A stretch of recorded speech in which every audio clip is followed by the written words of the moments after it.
I have never played Destiny before, but this gacha game might just be a fair substitute. Destiny is the last franchise in my mind that would go the gacha route, and I was highly skeptical if something like this would even be possible. So, what a time to be alive. Destiny Rising is a spin-off of the mainline Destiny game set in an alternate universe in the form of a mobile gacha game. While the prospect of a popular and, hopefully, beloved franchise, it's bound to raise some eyebrows. Well, as someone that has spent an obscene amount of time with gacha games, I wanted to take a look and see if it really is a low-effort cash grab, or does it actually live up to the mainline game. My name is Psyche, and after learning that Destiny 2 is highly respected by its player base, and fans absolutely love Bungie as a developer, let's see if Rising has any room at the table. As of the game's launch, I will be going over the gameplay, the gacha, the monetization, and overall experience to let you know if Destiny Rising is any good. First thing I want to note, as of now, this game does not have an official PC client. You'll have to play on a mobile device or with an emulator. The game officially recognizes Mumu, and there's even dedicated keyboard binding and gamepad support. I personally use Mumu, not sponsored this time, and I found it to be pretty smooth as long as you don't turn the settings to its max. There's gonna be a few hitches in your gameplay to remind you that this isn't a PC version, but I felt it's still completely playable. Might be a deal breaker for some though. But I mean, do you guys not have phones? Destiny Rising is developed by Netease Games, which is a Chinese developer. What, you thought Bungie or a Western dev could make gacha games? Bungie is mostly hands-off for Rising, aside from some minor collaborations with establishing the consistency of the lore. This game is set in an alternate timeline of the Destiny world, and it does a pretty good job of introducing you to the mechanics so anyone can jump in. For a bit of disclosure, I have never played the main Destiny game before. I have a faint memory of trying out the OG Destiny back in 2017, but then thought enemies were too bullet spongy and was confused on what I was supposed to do, and that was it. There might be a lot of references to the mainline game that I'm not getting that could impact your enjoyment, but I'll judge the title as a standalone. Also, for those that are Destiny fans, presumably familiar with console gaming, I review gacha games on this channel and my opinions are mainly based on my experience playing a shit ton of gacha games. I might say something weird like how spending $200 to guarantee a 5-star character is normal, because that is normal in the gacha space. So while the console gamers might get mad, that's just kinda how it is around here, and I won't be bringing it up as a point of criticism. My opinions may not represent those that predominantly played console games, just so people are aware. Before you brush this off as a cheap mobile cash grab, I can come up with a legitimate reason why you will want to recommend someone to play this instead of the main Destiny game instead. As you know, even without playing it, Destiny 2 suffers from an extremely poor new player experience. Content is often shuffled around and even removed from the game, causing beginners to be confused on what they're supposed to be doing and possibly quitting outright. Well, as a game that's directly tied to the main title, Destiny Rising might unironically create an easier entry point for those wanting to get into the lore. It just might get new players interested in the franchise for them to branch into the main game. Anyways, you create your own avatar whose name is Wolf, who is someone referred to as a light bearer, meaning that you can wield some kind of special power. I'm not too certain about all the terms and lore. I felt like the story content up to chapter 3 and 4 were fairly serviceable, but I didn't think the writing was all that good. Maybe if you play the OG Destiny you have more context, but overall, great level designs, the story is just serviceable. Rising plays like an FPS with interactable abilities. You will deploy your Lightbearer that comes with their own elemental skills, an ultimate, and can wield up to 2 weapons. The primary that has infinite ammo, and the secondary, usually more powerful, does have an ammo count that needs to be replenished. During the level, you can freely toggle between third and first person modes, but using certain skills and weapons will lock you into third person. I've never actually seen a gacha game in the form of a first person shooter before, so that's pretty cool. You also unfeel your own Lightbearer, meaning that since the game has multiplayer raids and certain MMO elements, you just need to build up one character. This is not a party-based system like most other gachas. With the limited roster the game has at launch, I felt that even though you only on-field one character, there's an odd sense of coherency with each character's kit. For example, you get to trial Ikora during this mission, and she can only hold rocket launchers, which require reloads after every round fired. Well, Ikora has a skill which she can group up enemies together, which is a perfect complement to the weapon choice. For a non-open world gacha game, the level design is very well done. Each corner of the stage is filled with distinct set pieces and even some nice looking scenery. The main story missions are fully voice acted with great voice work, and the overall presentation looks top-notch for a mobile game. There's also the Jiangxi Metro region, which is open world, with its own explorable parts and hidden loot. Once in a while, you can even encounter public events, so if you happen to be in the area, you can help out the other players and even get rewards at the end. There's a central hub area called Haven, and since Rising contains some MMO elements, you'll be able to see and interact with other players as well. Aside from the main storyline campaigns, there's also the raid missions for farming certain upgrade materials that must be run with 2 other players. The missions all have their distinct objectives and flavor. However, I didn't see a sweep feature to run the level immediately, so to get the materials, you'll have to be running these levels every now and then. I didn't see a way to play these levels solo, but I believe the game will let you queue with bots if you wait too long. Not to mention, you can actually put the queue in the background while you do other things. Some maps will require 6 players, and the level layouts all feel rather different to play.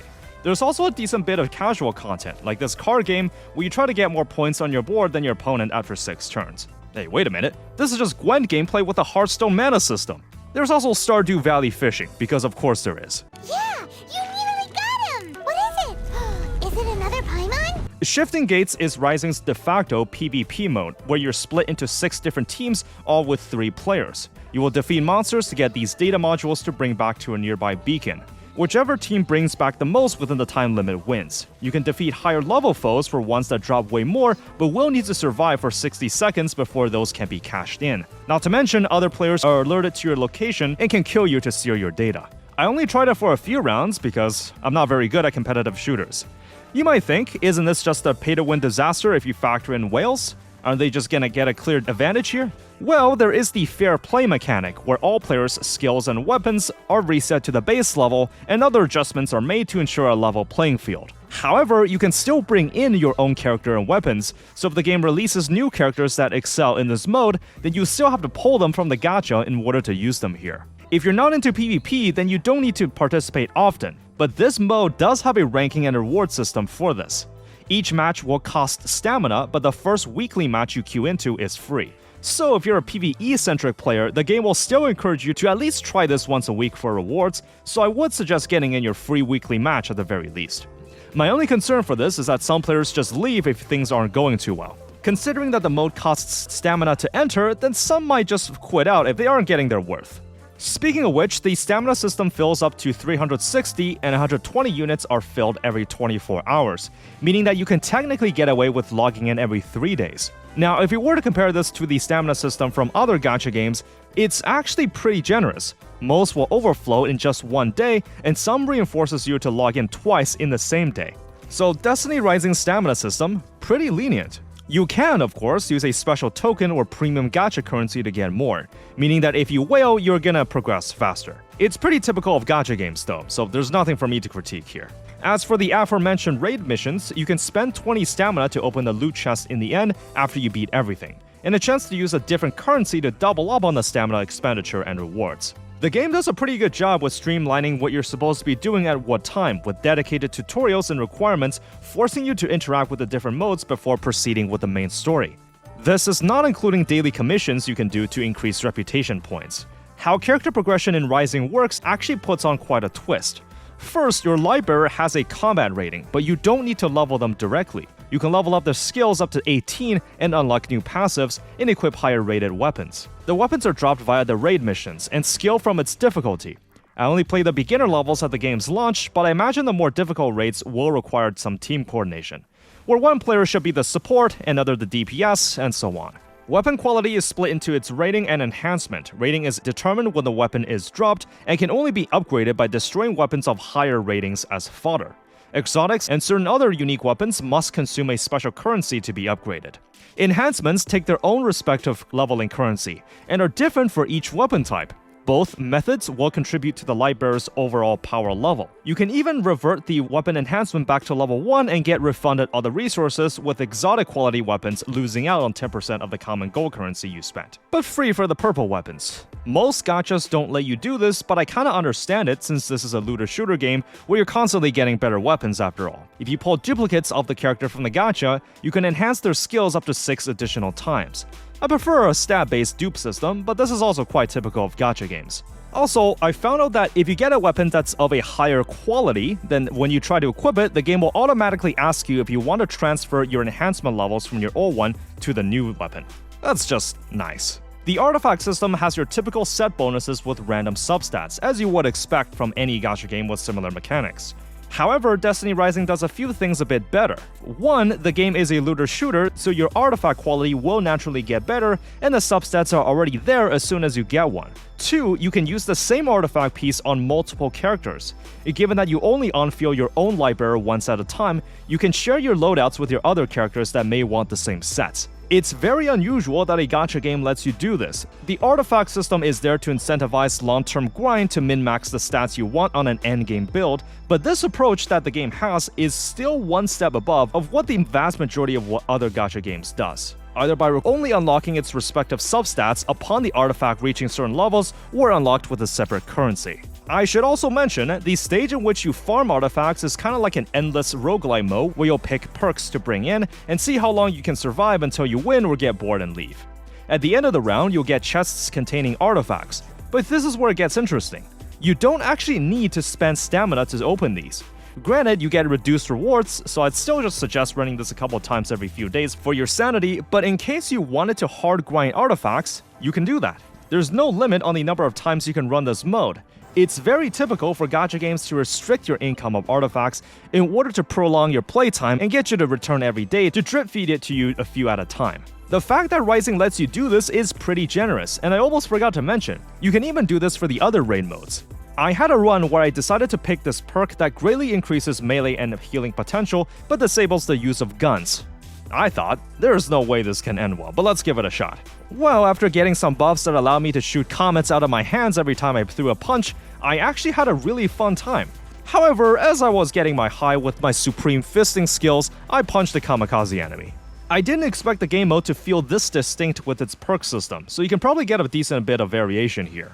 So this portion of the review will be a major point of contention, depending on your background of gacha games. As you know, Destiny Rising follows this monetization model to release new characters, so let's see how generous that is, as well as taking a look at the cash shop later. There's actually only 4 SSRs in the game right now, though the game splits the rarities into Legendary as the SR Lightbearers and Mythic as the SSR ones. The base chance for a Mythic to drop is 1%, with the hard pity being 60 pulls. I should mention the soft pity kicks in pretty early, with it even tracking with the current percentages on the banner screen. The rate up chance is 100%, so if you get a mythic character, it's guaranteed to be the on-banner character. The pity counter also carries over across banners. The purples, with the legendary characters, drop at exactly 4.167%, with the rest being either generic upgrade materials or cosmetic items. Also, I found out that there's a discussion board for each of the characters, like this one for Gwyn, which contains some extremely constructive discussions, and I wonder why more gacha games don't have this. One poll costs 180 gacha tokens, so the hard pity will take you up to 10,800 tokens, but it's likely you'll get it earlier because of soft pity. I should also note, this game has no weapon banner type, you just pull for characters in the gacha. You have to grind and farm for those instead. If you played any number of gacha games before, you probably reached the same impressions as me. This gacha system is actually pretty generous. It's not uncommon for the rate-up chance to be a weird 50-50 coin flip or having a separate weapon banner for you to pull on. Not only is the game pretty transparent with what your odds are, once you get a mythic, your desired character is guaranteed to drop. Of course, the rate in which you can get new mythics will depend on the rate that free currency is given out, with paying some microtransactions being the obvious shortcut, as well as just how much impact character dupes have. Let's take a look at monetization next. There's your typical low spender packs of $5 a month for more gacha currency, with the equivalent of almost around 20 pulls. Considering that's literally a third of a limited mythic lightbearer, that's pretty good. The battle pass has a free and premium track where you get a few exclusive emotes and a few other goodies, plus an exotic weapon, though you also get it at the end of the free track too. How much is the premium battle pass? $5. This was completely unexpected. Usually battle passes go for double that. There's a Founders Pack for $20 that gives a further weekly login bonus and even includes a free round of the monthly supply and the Premium Battle Pass. Finally, a permanent progression reward track with its own premium track that goes for $20. As for the Time Skipper packs, Destiny Rising also requires you to use real money to buy its own currency, then use that currency for in-game purchases. This is a common tactic by mobile games to obscure the true cost of items within the game. The same goes for the extremely well-valued beginner pack for $1. It's there to hook you into sunk costs, since if you already spend money, even if it's a tiny amount, then you're more likely to spend again in the future. I call this out as predatory, except it's literally in every mobile game these days, so just be mindful of how these things psychologically affect you. Of course, there's also the unfairly priced whale packs for the in-game gacha currency. If you want to spend hundreds of dollars to guarantee the newest mythic lightbearer, this is the worst bang for your buck, so unless you're a whale, I'd stay out. Aside from some other cosmetic items purchasable from the premium currency, I checked the menus and found out that was it. For a free-to-play mobile gacha game, Destiny Rising's gacha and monetization feel very fair. It doesn't have pages upon pages of battle passes and cash shop deals. It doesn't berate you with constant flash sales. To give a comparison of just how egregious gacha game monetization can get, here's AFK Journey. Not only is the cash shop filled to the brim with multiple battle passes and seasonal reward tracks, the game constantly shoves flash sales down your throat. Let me just say, for a gacha game, it can be so much worse. After playing until the latest story chapter, I can honestly say that I had a really good time with Destiny Rising. However, I find that a lot of the gameplay features and mechanics will tend to favor those that are already familiar with Destiny's core gameplay, as most gachas typically don't have this many interactable elements with other players. This game is likely gonna be mostly for existing Destiny fans. Gacha games are generally more centric towards single-player content, so if you never played Destiny before, the gameplay loop might feel a little hit or miss for you. I originally thought that mythic characters will gain an inherent advantage due to their rarity.